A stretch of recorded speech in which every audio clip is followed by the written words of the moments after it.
Hey guys, this is Mohit Kumar Kashyap और आप सभी का वेलकम है गुरुकुल हब यूट्यूब चैनल पर। आज मैं आपके लिए इस सेशन में लेकर आया हूँ एक बहुत बढ़िया वीडियो जो आपके बहुत ज़्यादा काम आने वाली है अगर आप तैयारी कर रहे हैं आरआरबी एनटीपीसी एग्ज़ाम की। जी हाँ, आज की इस वीडियो में मैं आपको बताऊंगा कि जीके जीएस को कैसे तैयार करें, कौन कौन से मेन टॉपिक्स हैं जिन पर आपको काम करने की ज़रूरत है और कौन कौन से ऐसे टॉपिक्स हैं जिनको आप यहाँ पर इग्नोर कर सकते हैं। मतलब वो चीज़ें आपको मैं इस वीडियो में बताकर चलूंगा जो एग्जाम के पॉइंट ऑफ व्यू से ज़्यादा ज़रूरी है, मतलब जहां से क्वेश्चन डेफिनेटली पूछा जाएगा।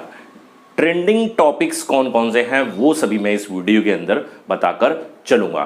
तो जो भी स्टूडेंट आरआरबी एनटीपीसी या साथ के साथ ग्रुप डी एग्जाम की तैयारी कर रहे हैं उन सभी स्टूडेंट्स के लिए ये वीडियो बहुत ज़्यादा बेनिफिशियल होने वाली है। अब 3 महीने से भी कम समय बचा है क्योंकि 15 दिसंबर की जो डेट है, जो संभावित तिथि डिक्लेयर की गई है आरआरबी के द्वारा, तो उस हिसाब से अगर देखा जाए तो अब सितंबर लगभग खत्म, अक्टूबर, नवंबर और हाफ दिसंबर, ठीक है, तो लगभग 2.5 महीने का समय लगभग आपके पास बच जाता है। तो ऐसी स्थिति में हमें जीके जीएस में कौन कौन से मेन टॉपिक्स हैं जिन पर ज़्यादा फोकस करने की ज़रूरत रहेगी, उन सभी टॉपिक्स के बारे में यहां पर मैं डिस्कस कर रहा हूं।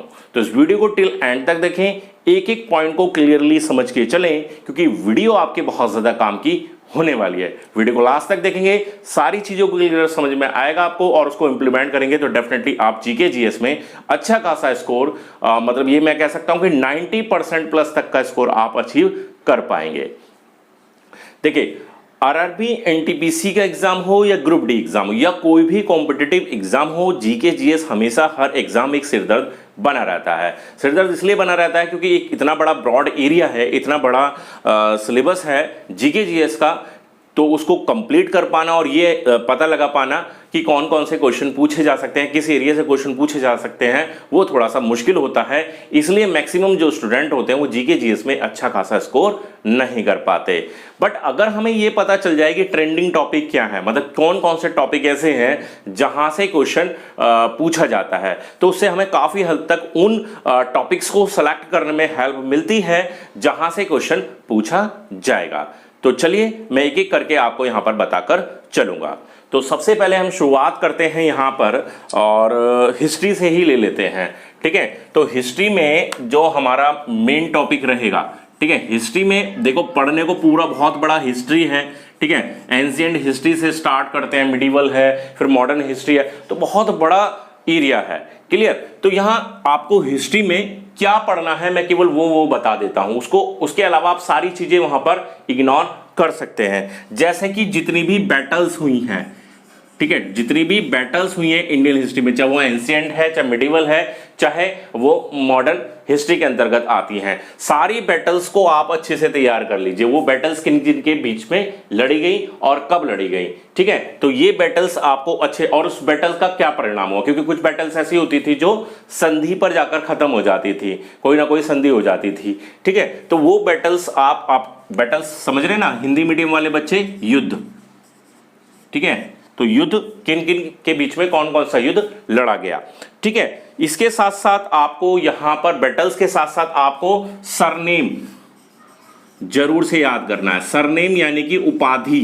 ठीक है, किसी व्यक्ति को कोई उपाधि दी गई, जूना खां, ठीक है, या फिर मोहम्मद बिन तुगलक, तुगलक की उपाधि हो गई, ठीक है, शेरशाह की उपाधि हो गई, इस तरह से, या किसी ने किसी को कोई नाम दिया, ठीक है, इस तरीके से, या किसी के कोई अन्य नाम क्या है, जैसे हम चाणक्य के 3 नाम पढ़ते हैं भी, ठीक है, विष्णुगुप्त पढ़ते हैं, कौटिल्य पढ़ते हैं, चंद्रगुप्त को विक्रमादित्य की उपाधि किसने दी, औरंगजेब को आलमगीर कहा जाता है। तो जिनके अन्य नाम हैं, उपाधि के साथ साथ अन्य नाम, उनके अलग डिफरेंट नाम क्या हैं, ठीक है, वो आपको जरूर से तैयार कर लेने हैं क्योंकि ये एक ट्रेंडिंग टॉपिक है, यहां से सवाल डेफिनेटली आपकी परीक्षा में पूछा जाएगा, ठीक है।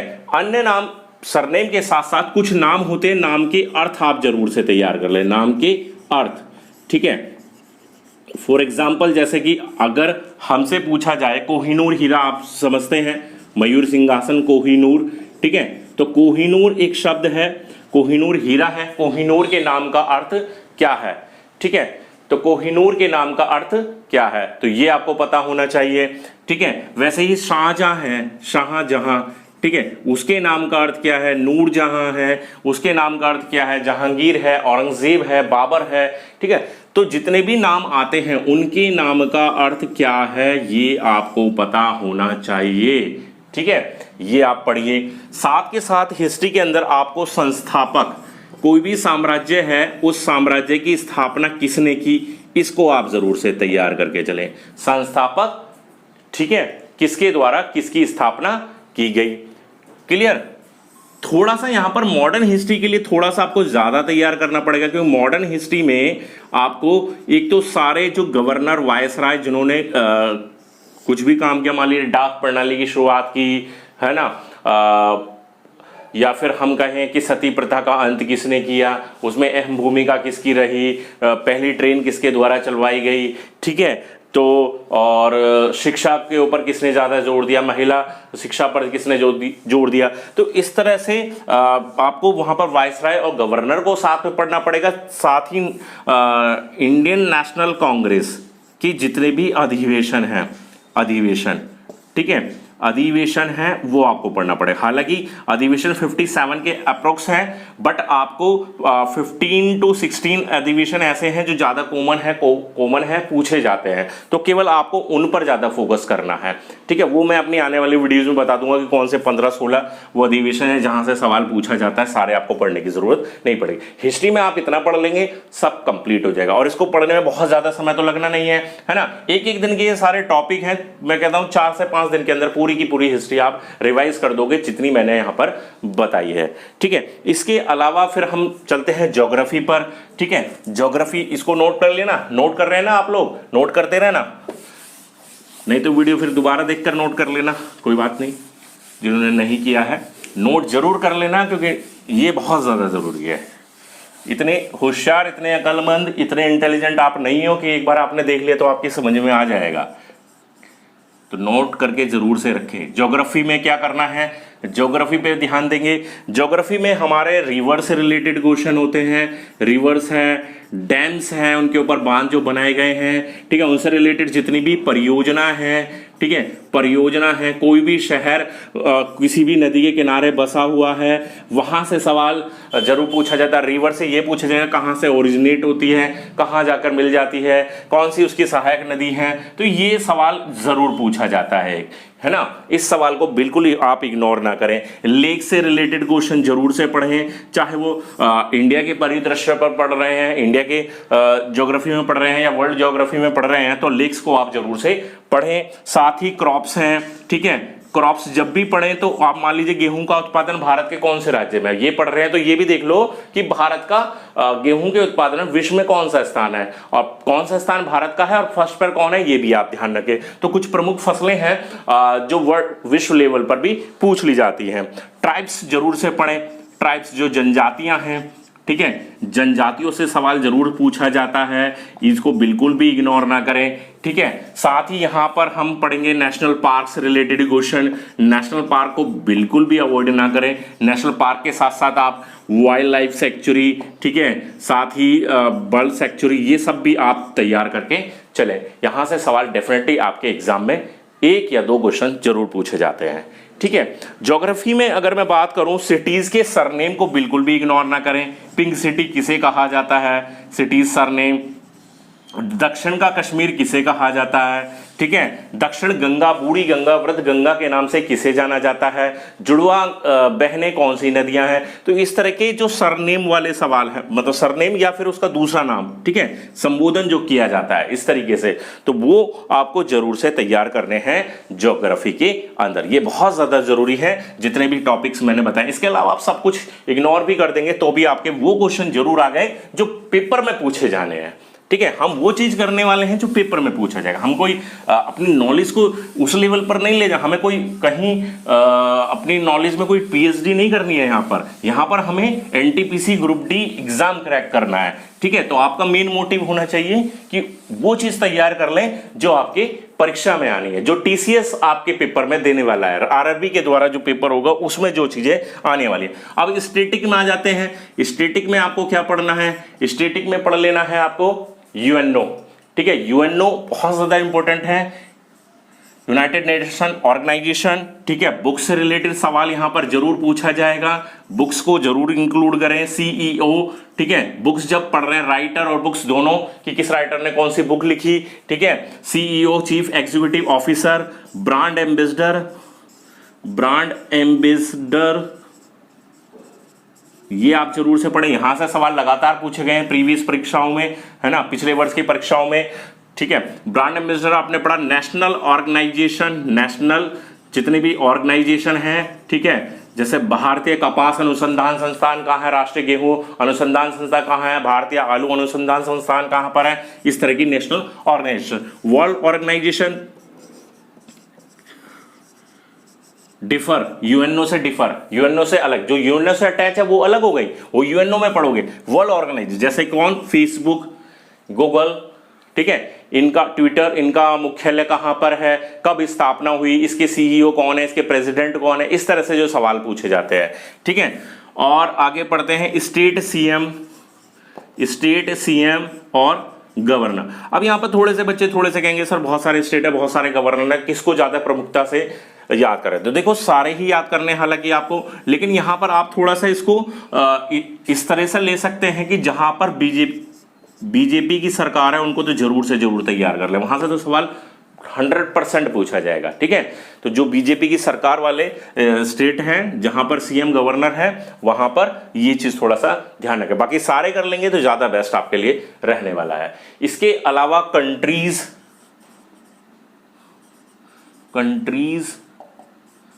कैपिटल और करेंसी, मतलब कौन से देश की कैपिटल क्या है, करेंसी क्या है, वहां के प्रेसिडेंट क्या है, और वहां की प्राइम मिनिस्टर अगर हैं वहां पर प्राइम मिनिस्टर कौन है, ठीक है। ये बड़ा अहम सवाल है। अब ये इतने सारे कंट्रीज हैं, इतनी सारी कंट्रीज की कैपिटल, इतने सारे कंट्रीज की करेंसी, प्रेसिडेंट, प्राइम मिनिस्टर, इसको कैसे तैयार किया जाए, इस पर मैं अभी आऊंगा। अभी हम थोड़ा सा आगे चलते हैं कि कौन सा वो एरिया है जहां से सवाल पूछा जाएगा और जो आप याद करके गए होंगे उसी पर बात करेंगे। डे एंड डेट से रिलेटेड सवाल आप जरूर से तैयार करें, डे एंड डेट से रिलेटेड सवाल जरूर तैयार करें। एयरपोर्ट और सी पोर्ट से रिलेटेड सवाल तैयार करें। हाँ, डांस हम भूल गए, फोक डांस, ठीक है, फोक डांस से रिलेटेड एंड फेस्टिवल से रिलेटेड सवाल आप जरूर से यहां पर तैयार करें। तो ये हमारे कुछ हो गए स्टैटिक जीके के जो पार्ट है, टॉपिक्स है, जहां से क्वेश्चन डेफिनेटली आपके परीक्षा में पूछा जाएगा। अब इसके अलावा स्टैटिक के अलावा आ जाते हैं हम करंट अफेयर पर। अब सवाल ये रहेगा सर जी करंट अफेयर कितनी तैयार करनी है, तो मेरे प्यारे बच्चों करंट अफेयर आपको जो तैयार करनी है वो पढ़नी होती है रेलवे के लिए करीब करीब 1.5 साल तक की। तो आपको जो करंट अफेयर पढ़नी है वो जुलाई से ले लेना है, जुलाई 2019 से, जुलाई 2020 की बात नहीं कर रहा, जुलाई 2019 से ले लेना है, और उसको नवंबर 2020 तक, क्योंकि दिसंबर में तो आपका पेपर होगा, और पेपर अगर आपका डिले होता है, मान लो जनवरी तक चला जाता है, तो आप दिसंबर तक की भी करंट अफेयर को कवर कर सकते हैं, ठीक है। तो पूरे 1.5 साल की, जुलाई 2019 से लेकर तब तक की आपको करंट अफेयर यहां पर तैयार करनी है। तो अब मैं अपनी पुरानी उसी बात पर आता हूं, countries, capital, currency, president, prime minister, ये कैसे तैयार करना है। तो ये जो जुलाई 2019 से लेकर नवंबर 2020 के बीच किसी भी विदेशी प्रेसिडेंट, प्राइम मिनिस्टर या कोई भी उच्च अधिकारी, ठीक है, उच्च व्यक्ति भारत की यात्रा पर आता है, या भारत से कोई भी प्रेसिडेंट, प्राइम मिनिस्टर या कोई उच्च पद पर नियुक्त व्यक्ति किसी विदेशी यात्रा पर जाता है, तो कौन से देश में वो जा रहा है, उसकी कैपिटल, उसकी करेंसी, उसके प्रेसिडेंट और प्राइम मिनिस्टर आप तैयार कर लीजिए। बस इतना कर लीजिए, बस इतना कर लीजिए। आपको इतने सारे कंट्रीज की capital, currency, president, prime minister याद करने की बिल्कुल भी जरूरत नहीं है, ठीक है। तो इतने से ही सवाल पूछा जाएगा, ऐसा रेंडमली कहीं से नहीं पूछा जाएगा, ये आपको अच्छे से तैयार करना है। अब बच्चे पूछेंगे सर इकोनॉमिक्स में क्या पढ़ें। देखो भाई, इकोनॉमिक्स एक ऐसा सब्जेक्ट है इजीली आप तैयार नहीं कर पाओगे, है ना, तो मुझे लगता है, बाकी अगर कर सकते हैं तो कर लीजिए। 1 साल 1.5 साल के अंदर इकोनॉमिक्स के अंदर जो भी उथल पुथल रही है उसको आप करंट के हिसाब से पढ़ लीजिए, क्या पढ़ लेंगे? करंट के हिसाब से जो एक साल के अंदर, एक डेढ़ साल के अंदर इकोनॉमिक्स के अंदर जो भी उथल पुथल रही है वो आप जरूर से तैयार कर ले, ठीक है। और यहां सवाल बच जाता है पॉलिटी के लिए। तो पॉलिटी में आपको एक तो फंडामेंटल राइट्स, जो हमारे फंडामेंटल राइट्स हैं, ठीक है, साथ ही पार्लियामेंट को पढ़ लेना, क्योंकि पार्लियामेंट के अंदर सभी आ जाएगी, हमारे प्रेसिडेंट साहब आ जाएंगे, हमारी राज्यसभा लोकसभा दोनों हो जाएंगे, और अमेंडमेंट्स एक्ट, ये पढ़ के जाएं, ठीक है। ये तीन चीजें आप पढ़ लें, पॉलिटी भी आपका लगभग कंप्लीट हो जाएगा। इसके अलावा, अब ये तो आपने करा ना, इसके अलावा आपको करना क्या है, जब लास्ट मंथ में मैंने लास्ट के एक महीने में बताया था ना मॉक टेस्ट लगाने हैं, तो मॉक टेस्ट जब आप लगाएंगे तो 30 मॉक टेस्ट हो जाएंगे 30 दिन में। तो 30 का मतलब 40 सवाल, हर मॉक टेस्ट में 1200 सवाल आपके तैयार हो जाएंगे।